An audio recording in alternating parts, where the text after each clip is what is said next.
Hello and welcome into the SorareData Football Strategy Show. I'm Andrew Laird. You can find me as Lairdinho on Sorare, joined once again by Sean Newsham, PSU fans too. Today to talk about whether it's a good time to buy certain European cards of players who do not look like they're going to Saudi Arabia. Sean, how are things? I'm great. I'm not gonna lie, I'm pretty great. I sit here. So as you know, and a topic we'll talk about today is that we have a great Tuggy story for everyone. So that's made me laugh all week. You know how did you ask me last week of like if Tuggy wasn't around, it would make my life worse? Did you ask me that? I don't No. think so. All right, But it's a reasonable question. Someone said if Tuggy wasn't around, it would make your life worse. And normally it wouldn't. It would make my life better if Tuggy wasn't around. This week, it was better because Tuggy was around. So we'll give you guys the goodness that was Tuggy this week. And then Laird literally made up a topic that just so happened to absolutely body bag himself and put him into the ground. So the fact that I get an amazing Tuggy story and you just literally sitting there like burying yourself in the ground is just like, I mean, what better way is this? If this is going to happen every time we switch to the middle of the week or later in the week, we're going to have to do it every week. The misery of two people bringing you joy is definitely something that everybody comes here to see. Everyone definitely enjoys it. I mean, neither of these would have happened if we had the Monday show, Laird. So what's funny about the Tuggy thing is that Keith, Gator Guy 231, told me he was like, this is what you're talking about this week. I'm like, no, we're talking about European cards. And he's like, Sean's not going to do that.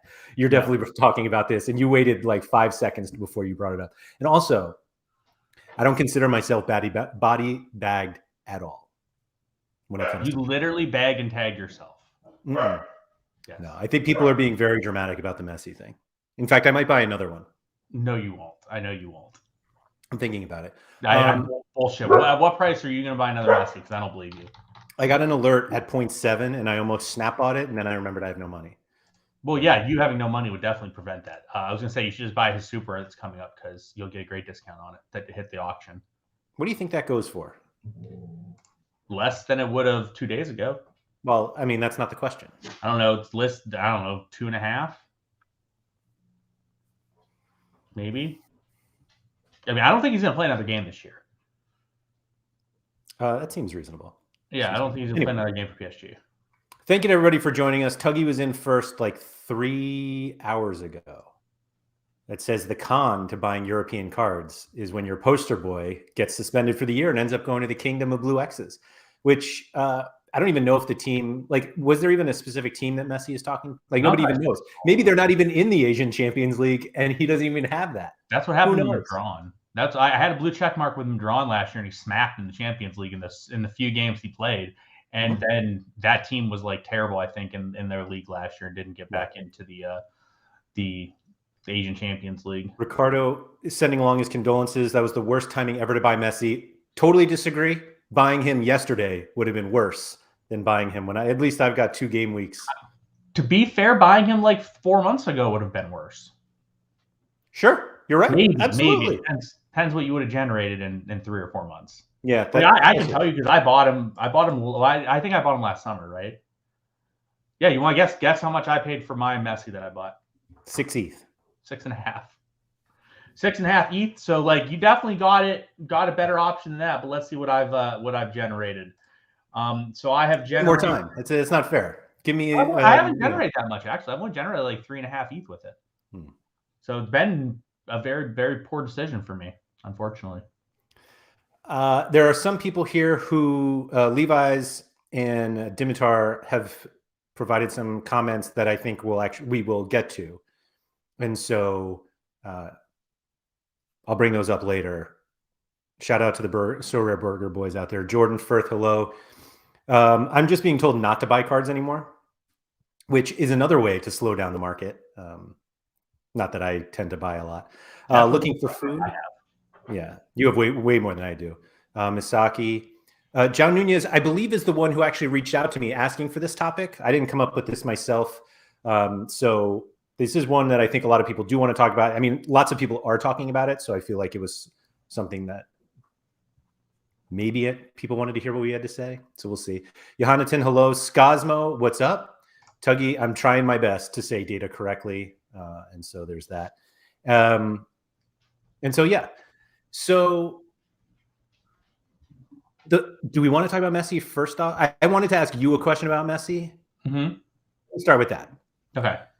So there are four outcomes that come with this, and I wanted you to give me a percentage of each one, adding up to 100. Okay. So the four options are: he transfers to another covered team, Barcelona, let's say.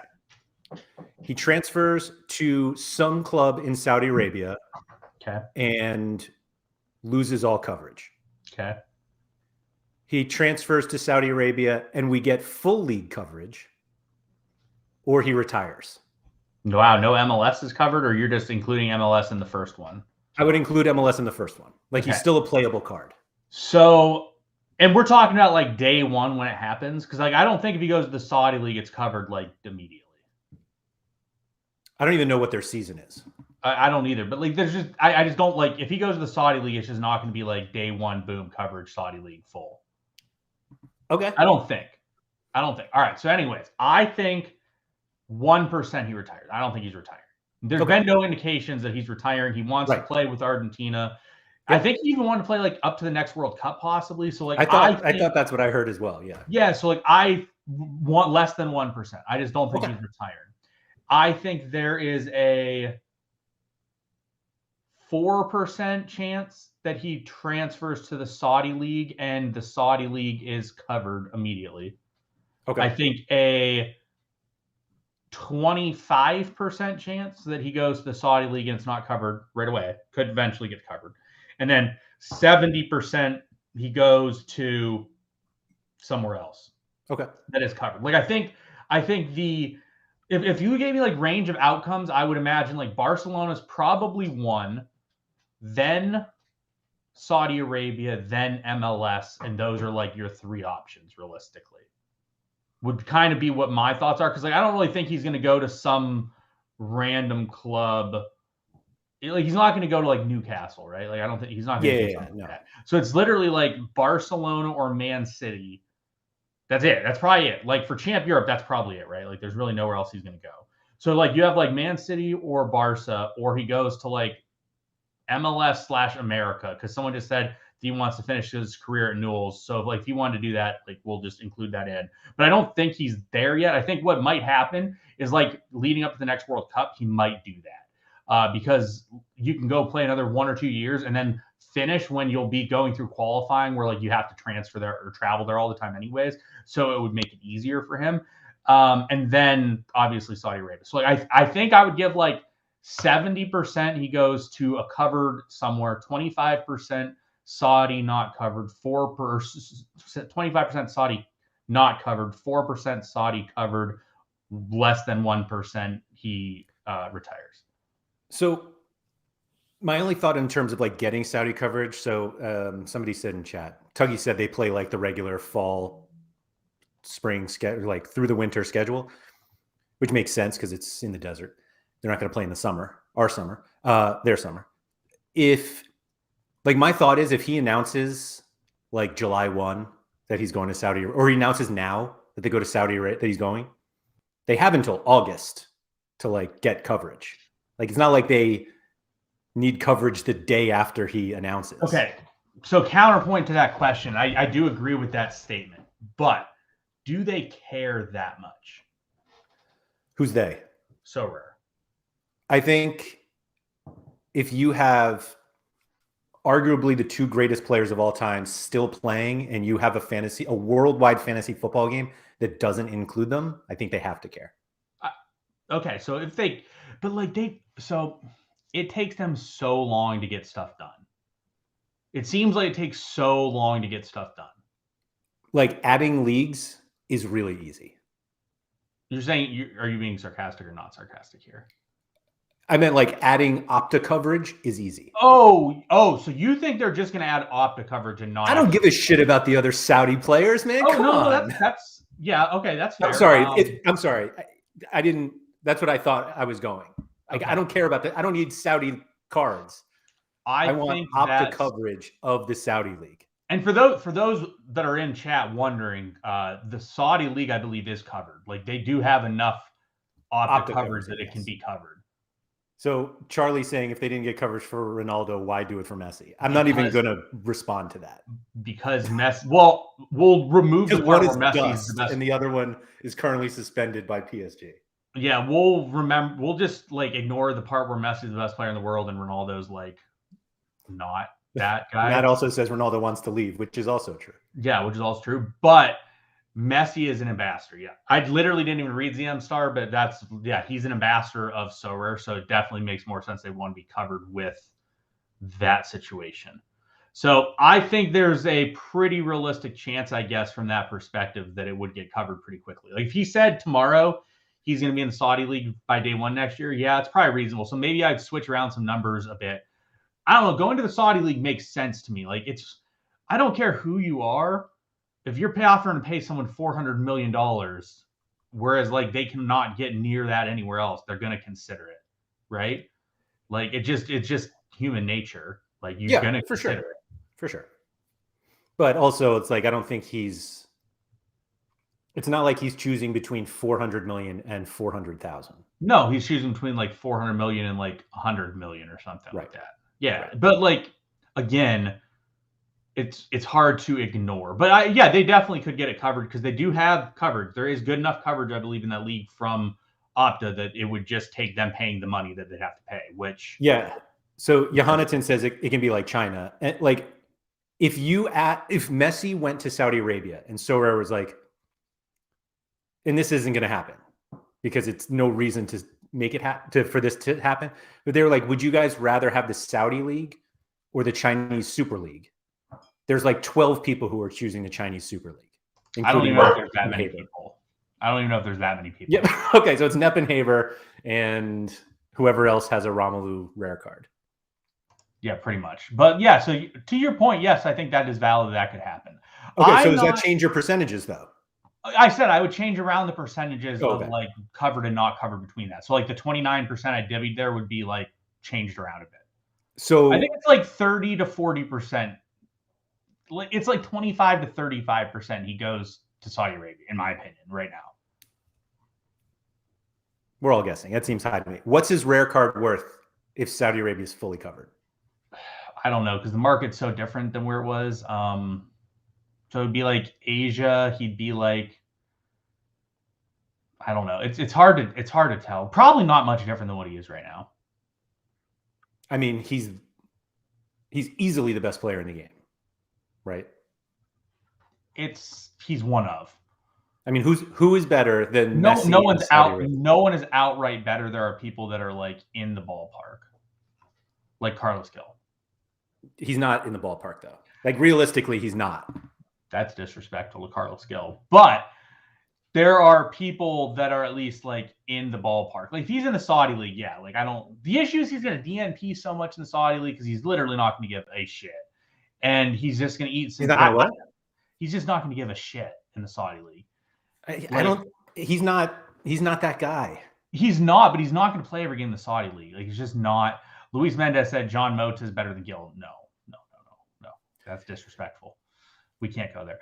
But I'm not. He's just not going to play every game. He's not going to play 90s every game if he goes to Saudi Arabia. Like I just don't see it happening.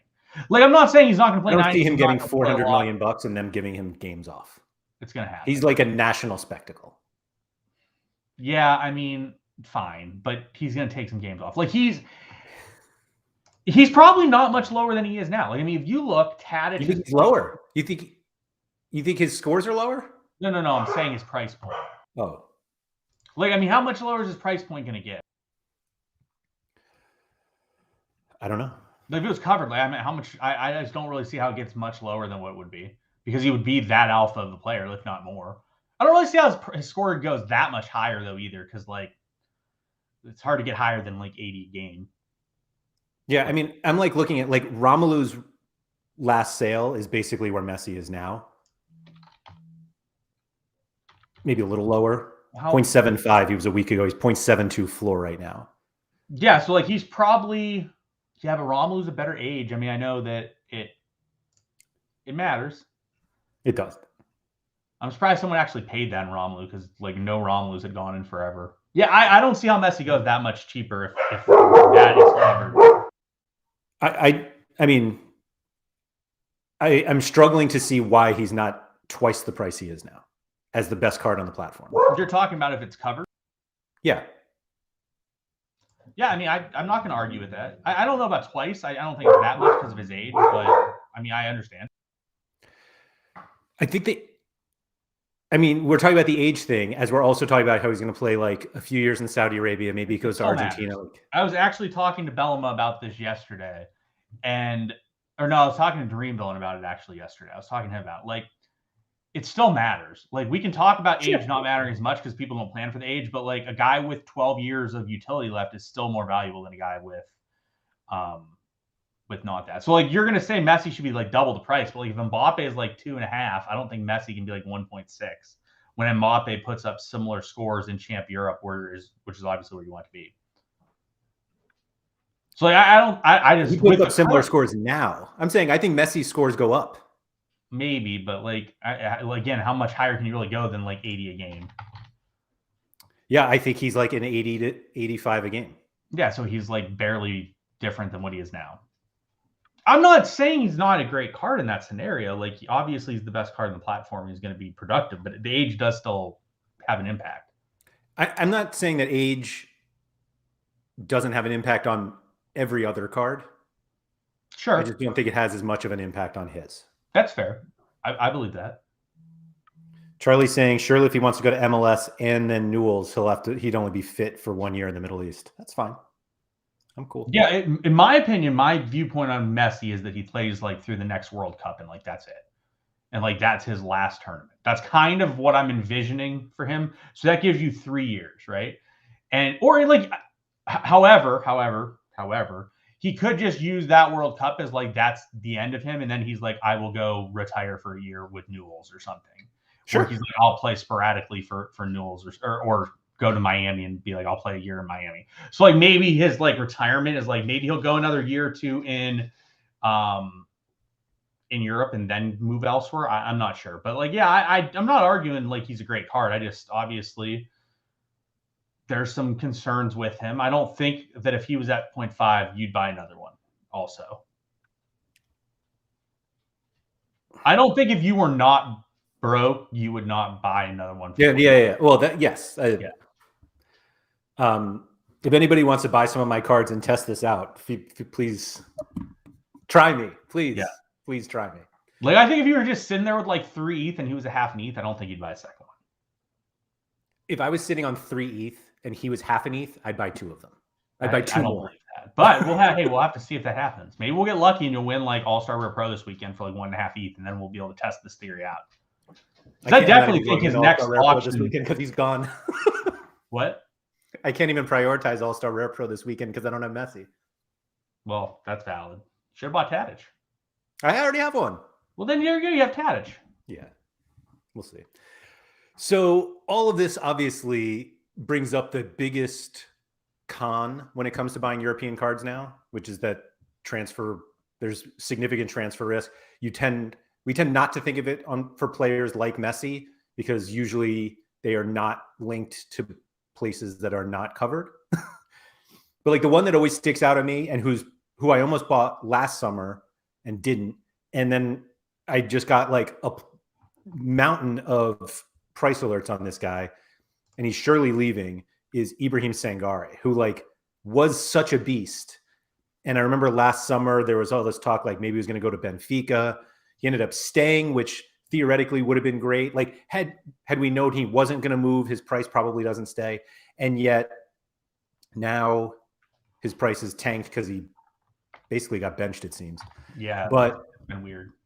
Yeah, very strange. But it's like players like that. Or I remember last year when I basically ended up playing the Vinicius Souza and Sebastian Szymanski transfers completely wrong. And I actually had those cards in a time. Like I didn't buy them going into it. But so basically the biggest pro of buying European cards now is that they're cheaper. And right. Yes, like everything's down, everything's cheap. But like they're cheaper now than they would be if you had a full season of utility. Like correct. That's the pro. Yes. The pro is the prices are cheaper. And if you pick the person who ends up in a very favorable spot, it can be very, very valuable to you. Not even in a situation of that you have to wait and let them smash and be in that favorable of a spot, but in a situation where like if they get that favorable move, their price is going to massively spike. Like we saw with Szymanski. Like Szymanski's price went nuclear after he went to Feyenoord, and it was tanked before that because obviously the rumors were pretty horrific of where he was going to go. But so like that's the way that I've prepared for it and sort of changed my viewpoint. And Szymanski hasn't even been good either, right? Like Szymanski's been pretty mediocre at best. He has been quite mediocre. But we've seen his spike. We saw like when you sold him, it was like right before the rumors started coming out of bad rumors, right? And then the rumors started to get bad. You see him dip down there in July, right? And Sorry. Yep. And then boom, God transfer in theory, God transfer, and you just see a massive spike and just goes nuts. So 1205 just said, does having older cards matter much versus having the newer season cards? In theory, no, but sometimes it can play an impact on a thing. Well, the best example I've made is like, let's say you want to buy any card and you want to buy a new season card. You're going to wait 2 months before you get that card because the first iterations are going to go for a lot more because they're 1 of 100 or whatever, 1 of 10, 1 of 1,000. And they're going to go for more until you eventually get your card. So like, even in the situation where you get it, you're missing like maybe, let's call it 6 to 8 games. That's like a quarter of the season or like 20% of the season. So like maybe, yes, you get a new card and it's like an impactful and it's helpful and yada, yada, yada. But like you're missing 20% of the season where you just didn't even have that card, period. So I wouldn't say that like me personally, I don't wait for the new season card. If I want a card and there's a card I want to buy, I'll just go buy it now before you get to a new season situation when price points go up and it changes things a bit. I think you could make the argument that if you are looking to buy cards, like European cards now, you're better off not even buying the current season card, but like last season's card. Because you buy the current season, like you buy an auction now, like you're going to lose that 5% 3 games after you're able to play it. Correct. Exactly. You 100%, like if you're looking at cards, you definitely in theory want one that's multiple seasons old instead of like the current season that's expiring because they have what is actually a more built-in XP base. Or like obviously like just look at the XPs and see what makes the most sense. And like it does matter. Like I'm not saying XP doesn't matter because it does, but like you're talking typically with XP, you're talking like half a point or so a week, like half a point to a point a week. That's like literally what you're looking at with XP. So sure, there could be a situation where it matters. Most of the time it's not. It's literally like that 1 or 2 times where you're like up near the top of the leaderboard. Did that 1 point matter?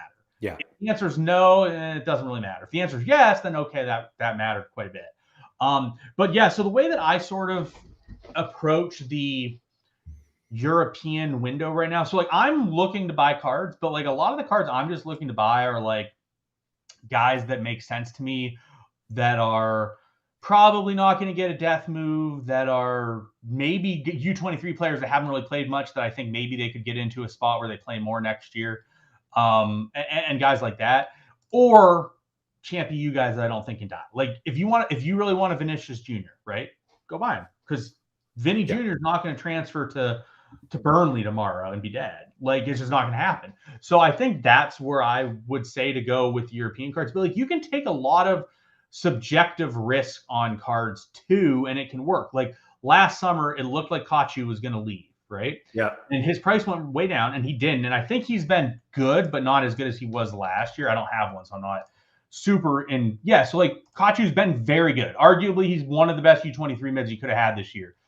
Again, he has rumors that he's leaving, but within that rumor set is like Benfica. If he goes to like Benfica and basically like becomes Enzo Fernandez with all their sets, that's a good card. Like he's Enzo Fernandez with all the sets, like that's a really good card. So that was wasn't that the rumor last summer? It was, and then he stayed, but then it's still a rumor. Like it's still been discussed that like that's an option for him. Or like if you look at any of these guys, like if you look at like Jude Bellingham could go to Liverpool, could go to Real Madrid, but he could not start right away at one of those places if he goes there. Scosmo was here earlier. We talked about Declan Rice. Like Declan Rice only will move within London, according to Scosmo, is what he told me yesterday. But like if you want a Declan Rice, like realistically, nowhere's worse than West Ham because West Ham's a pretty not great team. And then so Split Geek, and he's been very good there anyway. And he's been very good there anyways. And Split Geek just said that last year a lot of Premier League clubs were in for Kachu. If I remember correctly, it was like Leicester. Like if he went to like Leicester, like you're not sitting there fist pumping in Kachu. So like there is a lot of risk within these guys. It just a lot of it becomes your risk tolerance and like what are you willing to risk on these players and are you happy? So Marcus has said that Jude would definitely start at Liverpool, but apparently Real move is done. Yeah. So even if he goes Real and he is starting, they yank around their mids so much because they have so many different options. And Tuggy said that he is moving to Real Madrid as well. So like, but like if Jude goes to Real Madrid, like you still have Cruz, Modric, like those guys are still going to play, and you're going to have some people move out. Fling Flong actually brought up a good name. So Enzo Lafite. If he goes to Bayern or not Bayern, sorry, Dortmund. If he goes to Dortmund, like in theory, that's a pretty good move for him, you'd think, compared to where he's at for Lorient. But again, like there could be situations where good old Tuggy had a situation with Dango. Dango went to Bournemouth, and Dango is basically dead. Like, I mean, you have a guy that's not even starting every game, and when he does, he's just not putting up very good scores. So there's just a lot of risk within the European. This isn't just European, right? This is like before every season's transfer window. Fling Flong has said that Dango has passed away, R.I.P. Dango, which is pretty true. But yeah, there's just you have to make a decision on like what your risk tolerance is because there's definitely like if you are willing to take risk and you are right on your risk, it's worth a lot. Yes, and honestly, it goes a little bit back to the whole buying like a ton of U23 backup goalies and like you don't need them all to hit. And so this is the time where I think there's the biggest risk reward.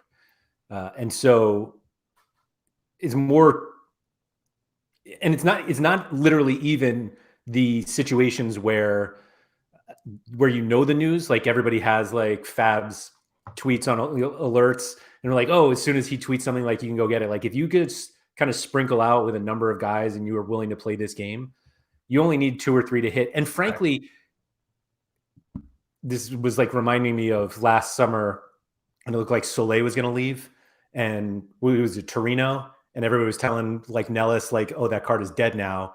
And he ended up keeping it. And then the deal didn't go through. And like the number of like rumors that happen and prices tank and then the deals don't happen, like those themselves are good situations to, if you have the risk tolerance to do it, then correct.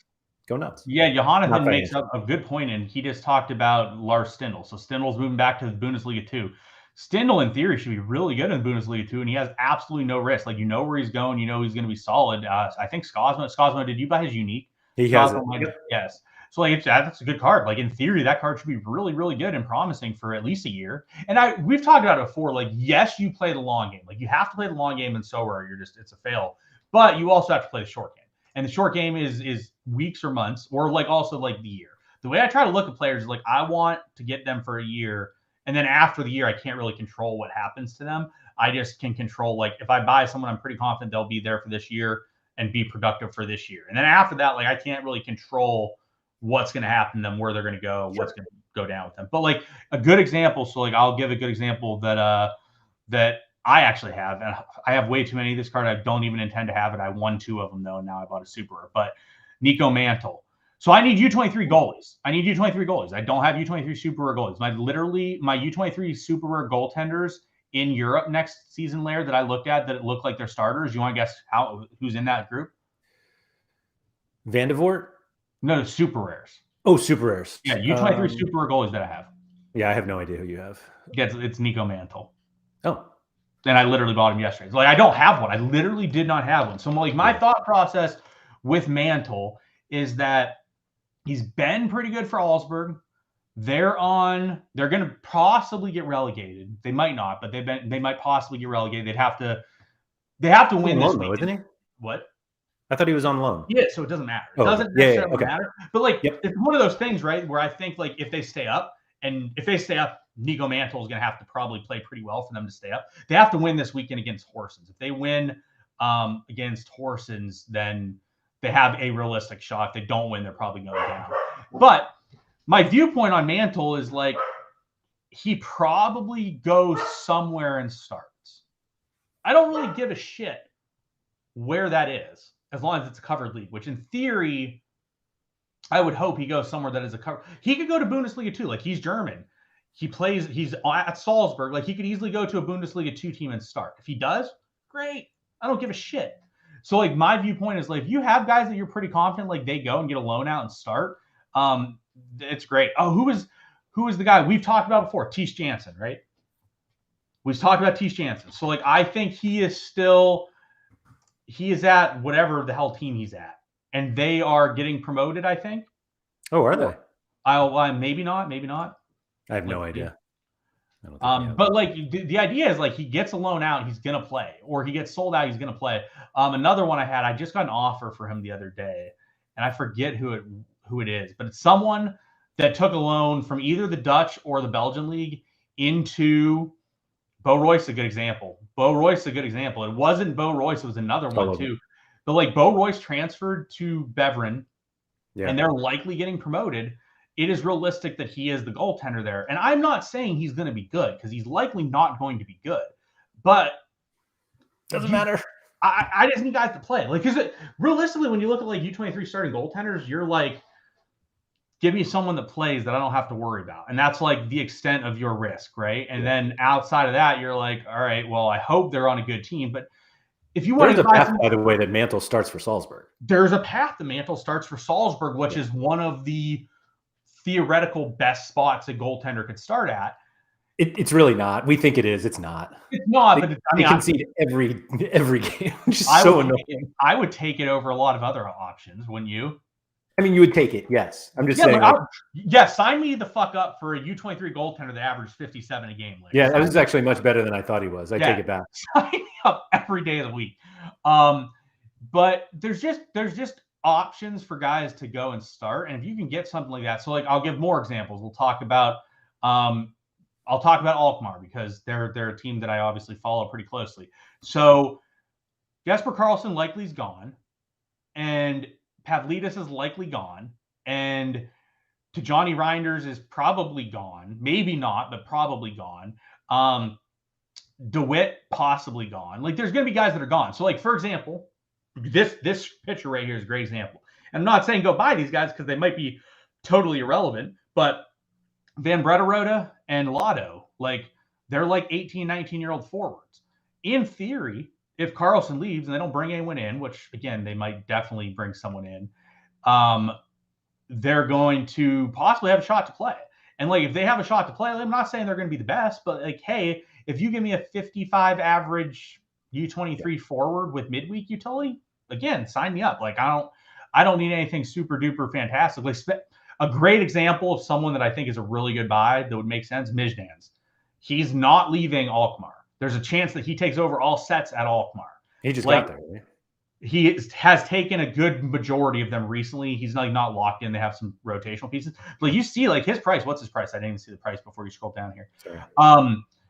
It's dude's got a 0.6 super rare. Like this is a dude who's going to have midweek utility next year, possibly on a relatively good side as it is, and could have all the sets in general. Like this could be a guy that is that's a real strong option.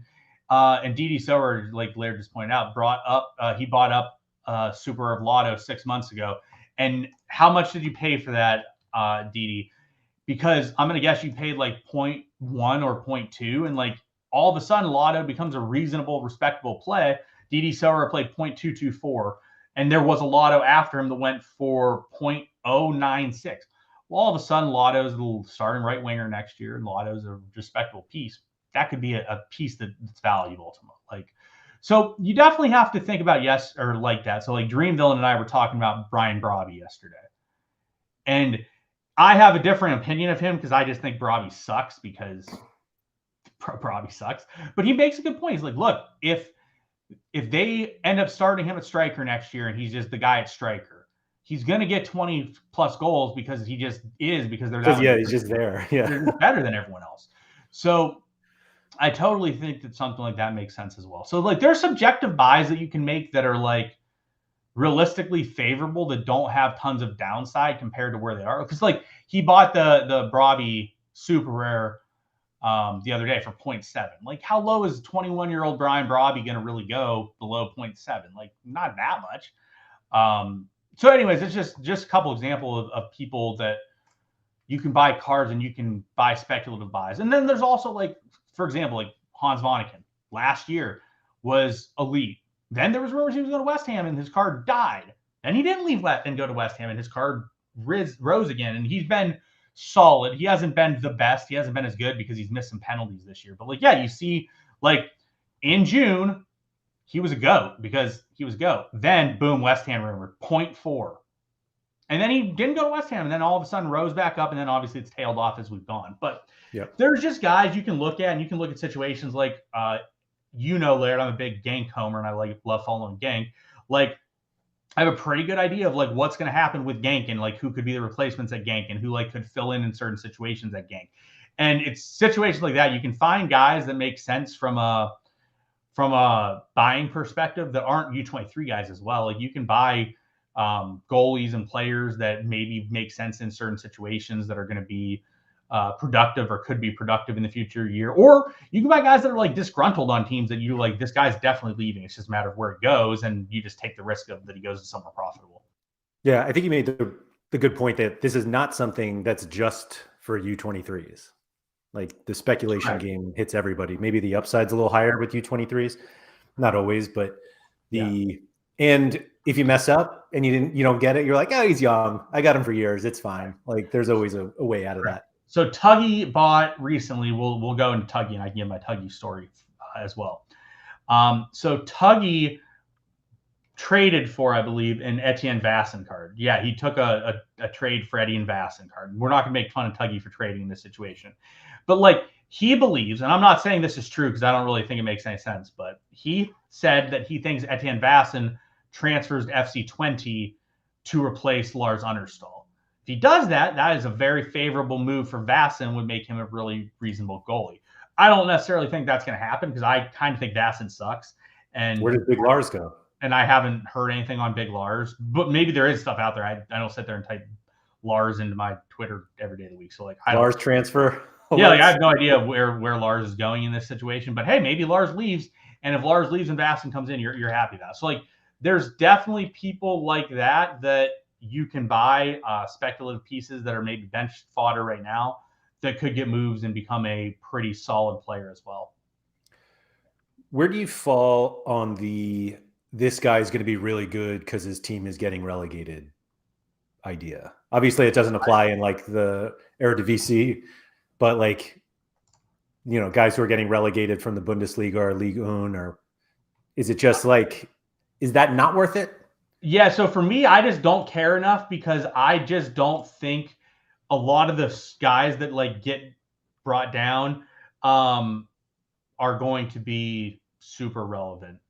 Like a lot of teams that get relegated, their main players are going to leave. Like, so Southampton gets relegated. James Ward-Prowse is going to be sitting there in the championship most likely. Like, he's going to leave. So, like, their best player is just gone. Someone else will come in and be productive in that situation. So, like, if you can find out who that is, like, more power to you. And I think that would be profitable. But, like, there's just not clear-cut guys that are going to go down with the team and be like, this is definitely the guy. There are some. Like, you can definitely find some on some of these teams. But there's also guys that are like, you look at these guys and be like, yeah, they're going to move and they're going to move. Yeah. And there's also like the Stindl situation is unique, is a bit unique, that we know like ahead of time that he's going to a second division team. And we're now all familiar with second division teams, at least in the big fives, but like, we know that's at least more positive because he's like transferring there. Yeah. Like we know he's going. As opposed to like, yeah, I'm pretty sure he's going to stay, because like those guys don't. A lot of players have like relegation clauses in their contracts that as soon as they get relegated, they're gone. Yeah, they're off. They're going somewhere else. So totally true. But I think it's a really good time to buy European guys. You just have to have a better risk tolerance, and like don't just sit there and like lock in like your entire gallery on like being right in a transfer situation, because it just sets you up for such a disaster. Like the best way to do it is sprinkle out like 5-10 different guys, right? And and hit on a few of them. And if you hit on a few of them, like, cool, like you're in a good spot, because you don't need to hit on all of them in that situation. You just need to hit on. Right. Yeah. So that's exactly it. Like if this is a strategy you want to take, you have to go into it realizing that you're probably ending up at the end of the summer with a couple pieces that just didn't work out. And maybe they're like, they're in the same situation or slightly worse. Like theoretically, you could still play instead of list them. But again, like it's probably safer, again, not financial advice, to just like get a number of different players in order to make sure that the ones that you get right pay for the ones that you got wrong. Correct. That's the whole idea behind it. Because then the guys that you get wrong, you're kind of free rolling them for like the future too, in situations like that. So no, I like it. I like doing it to some extent. I think that there's definitely guys like you. Some people are going to be better at than others too. Like some people are going to have better information and put more effort into and find guys that are going to leave or like where they're going to go. But the whole idea is like you come up with a range. This is the range of like where this guy could go. And you like look at a realistic idea of like this. These are the options. And if you're sitting there and you're like, all right, I got like Jesper Karlsson. Like Jesper Karlsson in the past has been rumored to Napoli. All right, Napoli would be great. Like he goes to Napoli, Kavica leaves, all of a sudden he's like the new Kavica. At least he has a shot, right? Like I'm not saying he's going to be good. I'm saying he at least would have a shot to be good. Or Jesper Karlsson goes to Celta Vigo. And then you're like, all right, well, it literally doesn't matter. He's going to not be good there. It literally doesn't matter. Because those were the two rumors that Jesper Karlsson had last summer, right? Those were the two main rumors. So you look at that range and you're like, well, all right, for one option, I have a chance to have a pretty good card. He could be pretty solid there. He'll at least have a shot to be good. Then you look at the other option, you're just like, dead. Doesn't matter. Like, it really just doesn't matter. He's not good. Like, he might be serviceable, but he's not going to be good. Like, Bongonda went to Cadiz or whatever, and he's played a good portion of the season at the end, but like his L15 is like 45. Like, so I play him in cap modes, which is fine for me, but like that's not gonna be fine for some other people that are like paying a bit more of a price point on guys. Nobody is able to recover from Bongonda. Yeah, so Nanzo brings up a good spot. He's bought a dozen or so Euro uniques that he's sort of. That's what we should all do. Just go buy a dozen Euro uniques. Nanzo is just living in the whale world, and we're just like all reveling in it. But it's valid. Match has brought up Dolce Kamada is linked to Benfica. If Kamada went to Benfica, you'd expect that card to be a great card. So all of a sudden you look at it and be like, all right, well, what is the options of this? Scosmo, by the way, I see that you're here. I see Declan Rice is out of the lineup today. I feel like you guys are not going to be very competitive in that game. But it's just a situation where sometimes you have to take shots. Because like I have you'll appreciate this, Laird. I do not have the ability to just go and buy an Mbappe super rare. I just can't do that. Yep. Like I do not have the funds to go buy that. If I do end up having the funds to buy that, then we're probably all screwed anyways because the platform is so broke that it just is not right. It's not because you got big. It was because everything else got small. So Jonathan just brought up that Leo Abada is linked to Benfica, awesome. Ajax, awesome, and then shitty Premier League clubs and dead. So it's like, but you look at that range, and you're like, all right, if Abada goes to Ajax and he starts and he plays, you're like, this guy has a shot to be a legit high-end guy. Same thing with Benfica. And then you're like, if he goes to like Wolves, you're just like, all right, well, it's dead. It doesn't matter. The card's just useless. So like you have to do like, is this a reasonable range that I'm willing to go to? But anyways, back to what I was saying is like, there are definite spots where like the best chances you have to hit elite cards is if you take a flyer. That said, your flyer is likely not going to be cheap, but if you hit it, it's well worth it. And if you miss, it's going to hurt. But like, and I'm thinking like, I know you hate him obviously, but Cherokee. If you get Cherokee and Cherokee becomes a crusher, well, all of a sudden you have like one of the best cards on the platform that you actually were able to afford, that once he becomes a crusher, you sure as shit aren't going to afford. Because like that's just hypothetically said, Laird, pretend that like next season Cherokee plays and he's like a god. We're hypothetical world here. So like let's say Cherokee next season for Lyon is a 68 average player and is transferring to PSG. How much do you think that card is worth? Unlike today's market, like if that card existed today, what would it be worth? The rare. 1.5, maybe 1.5 to 2 ETH. Sure. So if he goes 1.5 to 2, that is like 6 to 8x what he is today. So if you took that shot and you get it right, you have one of the best cards on the platform that is absolutely tremendous for you for years to come.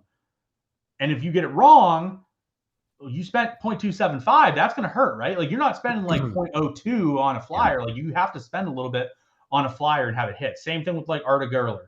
If he becomes like a god and like they actually decide to like play him consistent, You got to wait longer for that one, but yeah. You probably have to wait longer for that one to be there. But like, yeah, like so these are guys like you're looking at. Like if you bought both of them today, you're spending 0.7 ETH.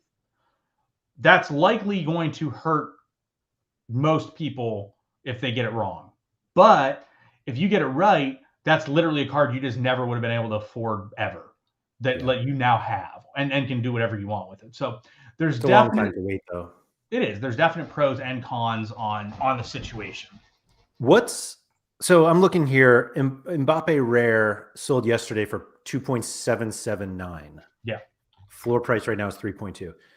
What is the realistic expectation for Mbappe score-wise and price-wise if PSG starts next season with Mbappe, Cherki, and Ekitike?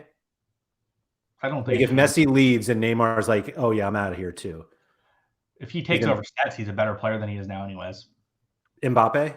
Mm-hmm. So does that kill Cherki though? Yeah, I mean, it doesn't kill him, but it hurts him. Yeah.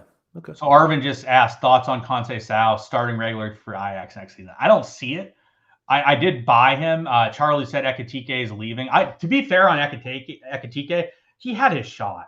Like he had a shot at the beginning of the year and just literally was horrendous. Like it wasn't even that it was horrendous. Like if you score like one goal and he just wasn't ready. Playing, he's just not ready for that spot. No, he wasn't ready for that spot, which is like, Gluck is another one that could move into Salzburg squad and be pretty good. He's pretty highly regarded, and his game seemingly would fit really well within the Matrix long term as well. So like he's someone that makes sense. I don't think there's much difference with Mbappe. Well, here's a question for you today: if you could own one card that you have to keep for 3 years, what card do you want? Messi Rare. Okay, what's a realistic answer? I'm just curious if the answer is Mbappe or if it's someone else.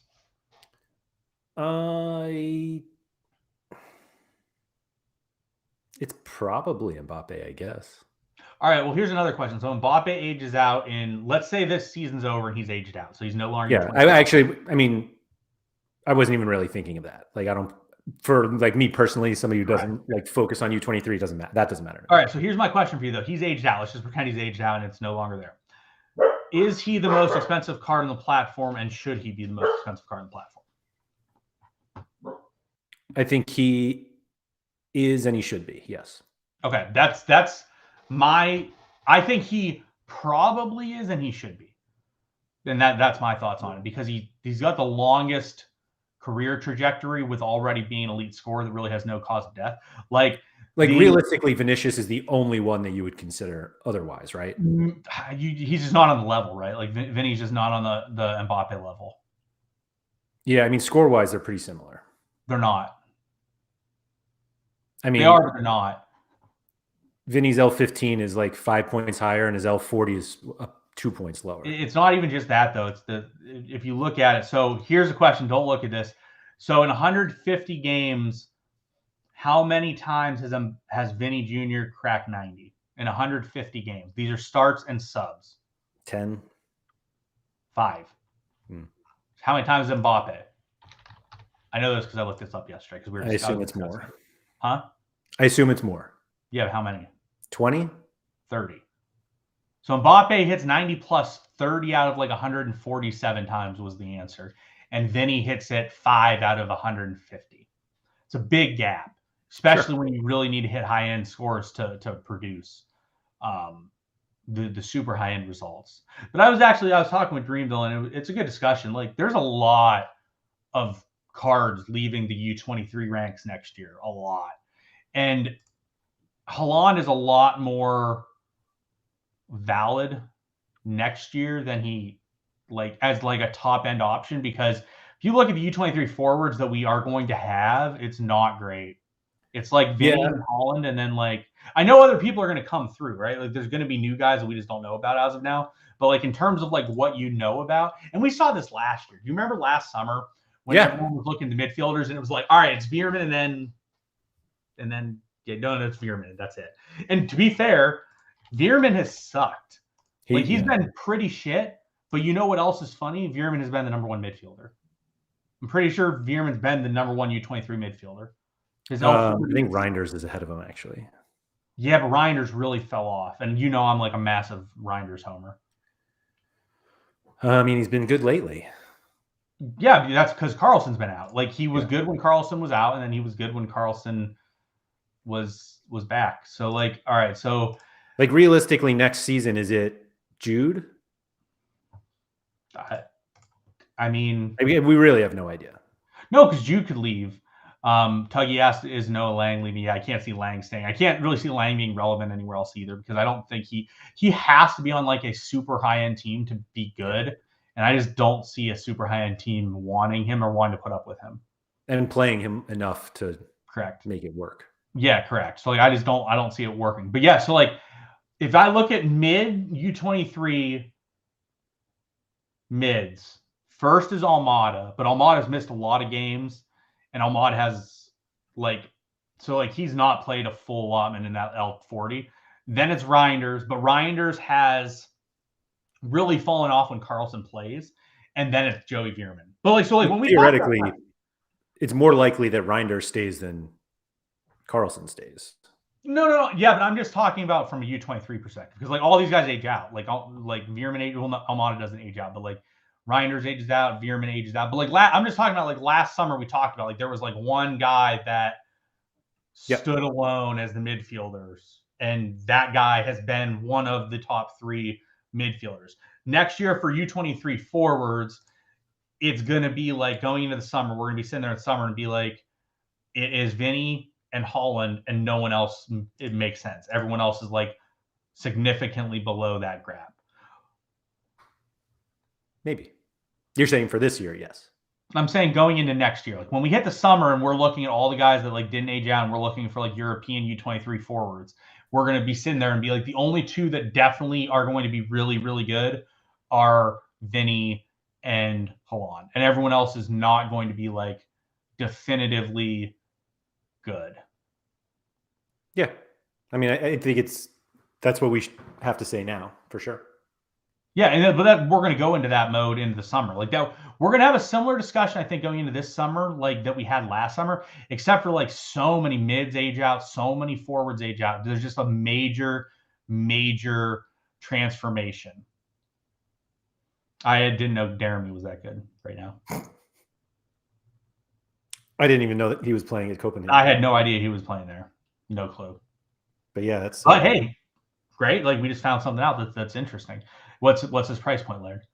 0.6. 0.6. But 0.64 actually. Last day, who knows? The issue with him, Ray, is Vinny's 1. You in this situation, I know you obviously will be oh, you're just gonna go spend more money, but if you're looking at Jeremy or you're looking at Vinny Jr., you're probably just gonna be all right, let's save up more and go buy Vinny. Yeah, he's literally 2.5 times more. People keep bringing up Alexander Isaac, but no, there's just no way. It's because he made that run, that one people play. Are everybody's oh my god! That's a guy. You want to talk about someone that literally does not have a shot at being in this discussion? Him, I just don't see how you ever get him in a relevant discussion here.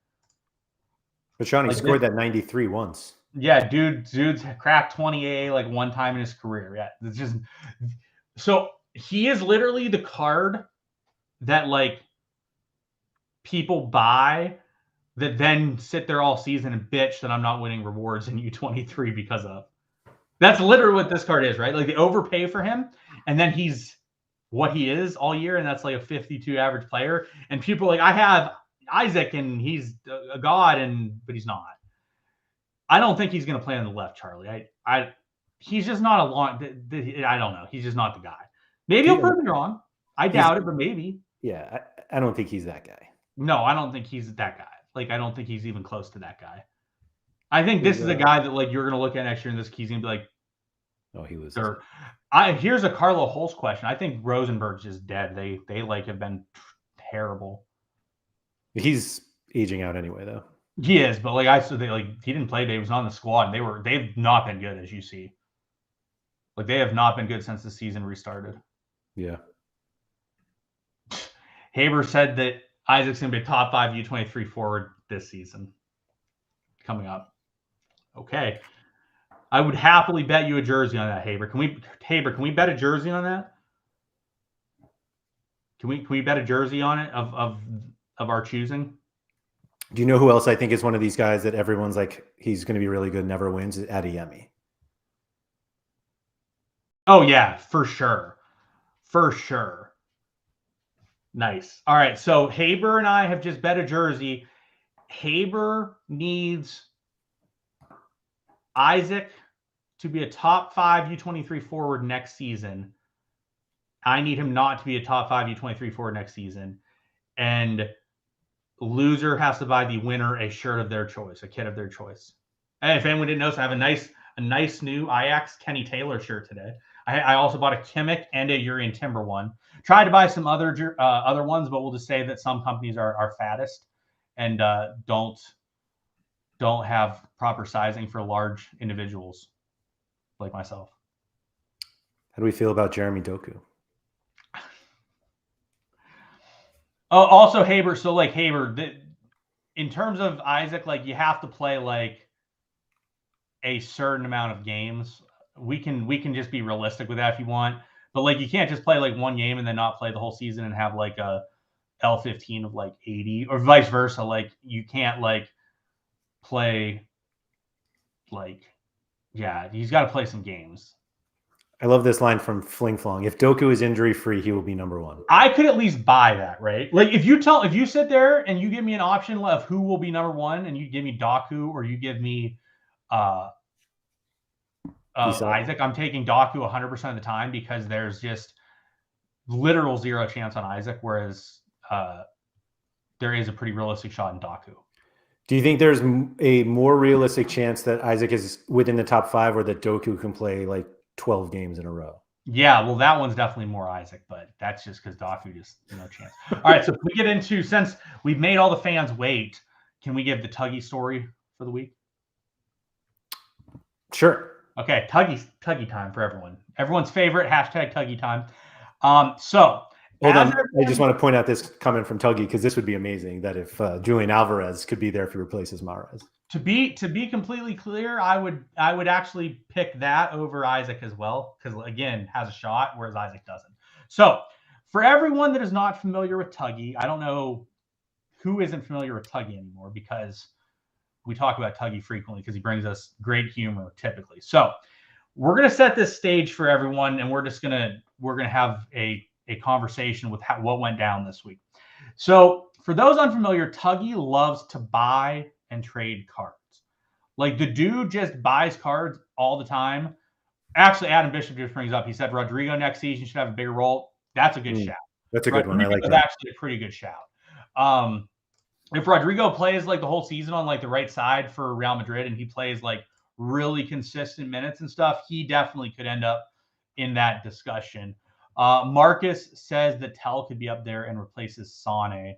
It's hard to replace Sane because Sane sits on the bench every game. So, or no, I'm sorry, I'm confusing with Mane, who I hate. My bad. But sorry, I had to get a jab in on Sadio Mane because I just can't stand him. But I mean, Sane is not any different realistically. But so, anyways, back to the Tuggy story. So Tuggy likes to do shit that is like absurdly dumb.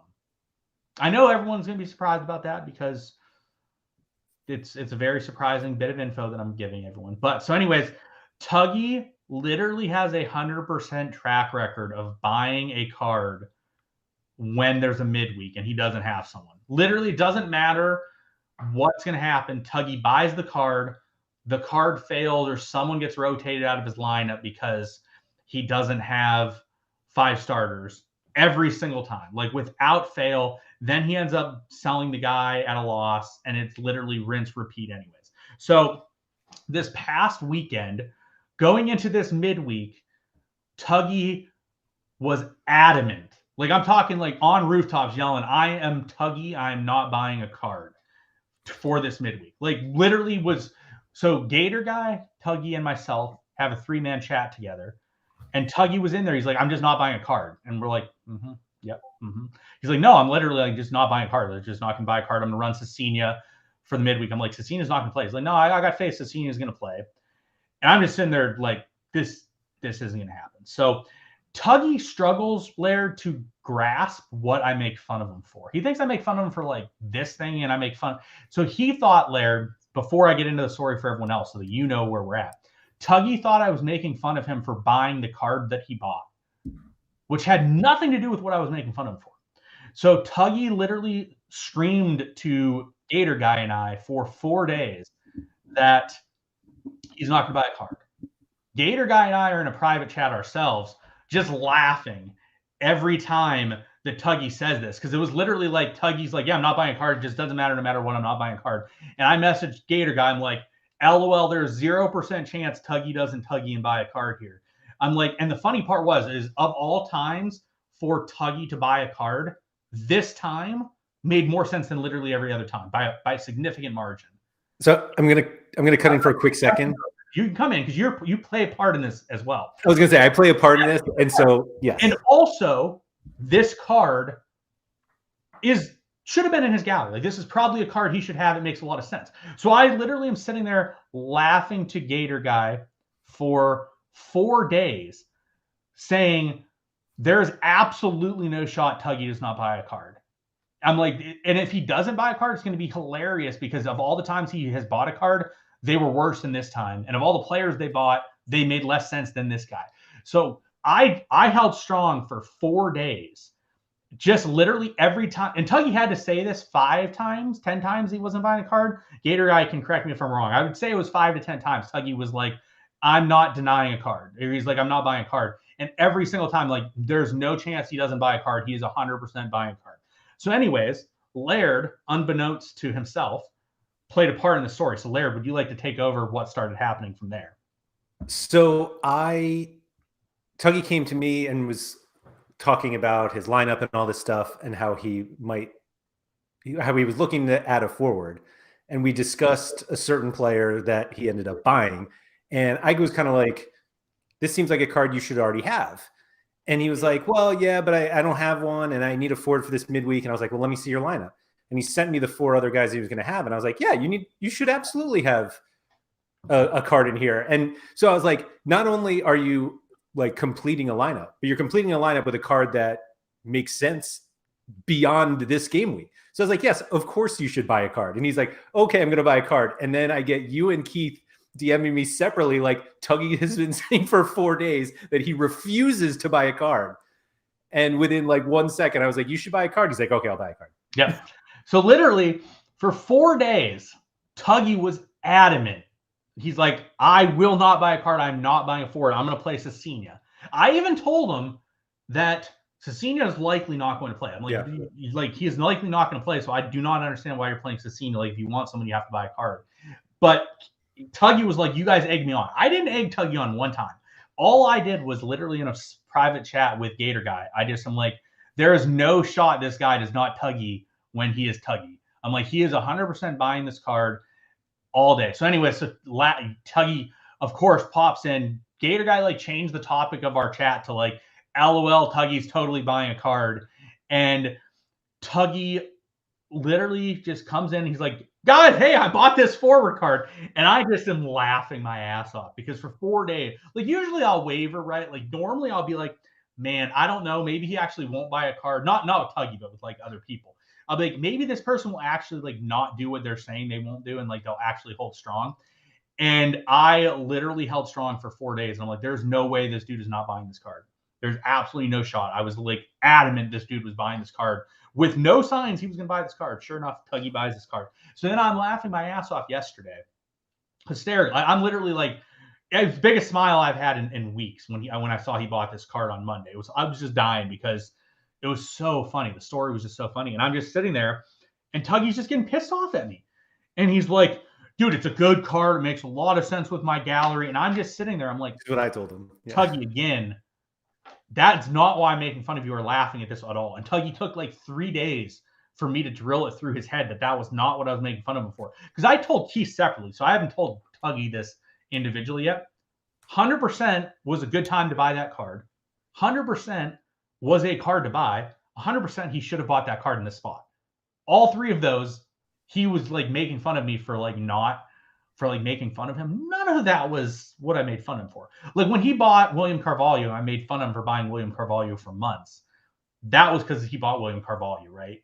And he was like, he's good enough. And I'm like, he's not good enough. And that whole scenario played out. But yeah, anyway, sorry if this wasn't as funny for the fans out there as it was to me. But oh my God, it was like the perfect Tuggyism that I've ever seen. And for those wondering, his lineup included a goalie that allowed 5 goals, a defender who got a red card, and a midfielder who also gave up 5 goals. Yes. And also, like, the reason why it made the most sense for him, for those like wondering, like, oh, this lineup sucked, why do you do it? He had like 4 guaranteed starters in his lineup. It's actually a good lineup. It was a good lineup. He had 4 guaranteed starters in his lineup. That was like the red card on Villalba was. So like I was sitting there. So also this was happening. I had a good lineup too. I had a good lineup with Villalba, Torin, and Cabrera. And I'm just sitting there laughing my ass off watching Villalba get a red because Gator Guy and I were just laughing, knowing that the red's going to pop up for Tuggy and he's going to rant about it. And we were just laughing hysterically. But yeah, so it was definitely a card he should have had. It was definitely at the time he should have had it and everything. So like I'm glad he actually did it. And then the other thing I think we should talk about is Laird. Larry had a pretty amazing goal this weekend. And you weren't even going to tweet about it. And I'm like, why are you not tweeting about Larry just running by literally everyone and their mom? And Larry gets freaking 200,000 views on his tweet and gets 700 likes. Like Larry out there proving how much of a more fun person he is. But also the part I want to bring up with the Larry comments, also kudos to Larry. Very nice goal. He passed in the back of the net just like his idol Carlos Gil, I'm sure. But Laird literally said in the comments, if anyone read the comments, that Larry wanted to celebrate but didn't know if he could because he didn't know if he's allowed to have that much fun. If that's not like Larry calling out his dad and subtweeting his dad, I don't know what is. That wasn't fun. Yeah, we're watching Larry. Like, look at this. Larry flat out dual one, another dual one, and another dual one. Then weak foot pass, just like Carlos Gil, into the corner. That's my son.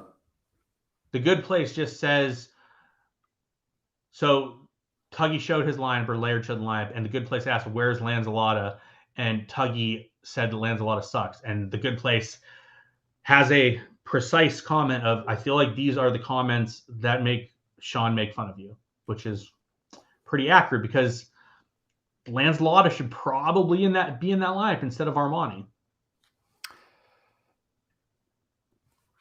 All right, let's get back to your defending of your lack of fun that you're like, you literally tell Larry he cannot celebrate. That is not what I said. We had a conversation months ago. It was not about this, but in fact, it may have been in the fall season where he was like, are we old enough to celebrate goals or something like that? And he meant it more like doing the stupid, like Ronaldo, Sue and all that stuff. And I'm just like, no, celebrate your teammates' goals. You don't need to celebrate your own. Guys, if you want to talk about Larry being like restricted from fun, there you go. There it is. If you score a goal like that, your ass can celebrate. Now, I mean, the defenders may look like pylons in that video, but I mean, he did have to dribble around them multiple times, and that is definitely a goal worth celebrating for sure by Larry. So it is unfortunate. There was a celebration at the end. Don't say there was no celebration. Yeah, he did a Laird-like celebration, like father, like son. The only celebration that no one should ever do is the taking your shirt off and getting a yellow celebration. The yellow card, yeah. You're an idiot. Like, you're a moron. Like, I'll carrot someone's ass up for that all day. But like, yeah, well, what a celebration there by Larry. Laird's probably sitting on the sideline. He's probably like, golf clap. You're probably golf clapping on the sidelines, aren't you? You know what? To be honest, I didn't even celebrate. I yelled at him that he should have beat 3 more kids. See, guys, like when I talk about yeah, Tuggy literally just said celebrate your teammates. He literally did the entire job by himself. And his teammates literally did nothing. I told him he should have celebrated with the two kids who were wildly offside. And we were just in his way. Like Larry should be out there doing the worm or something. Like I'm gonna have a talk with Larry and make sure that his celebration game goes up this summer. Honestly, if he did the worm, I just start the car and we leave. The worm. Exactly, because you do not like fun. If I was there and Larry did the worm, I'd be like, woo! I mean, I wouldn't do the worm myself because I would die, but yeah, like I would also die like dribbling around like six defenders too. Everyone agrees that he should have celebrated. Yep. So I mean, I think we need to have a talk with Larry. We need to open up his celebration game.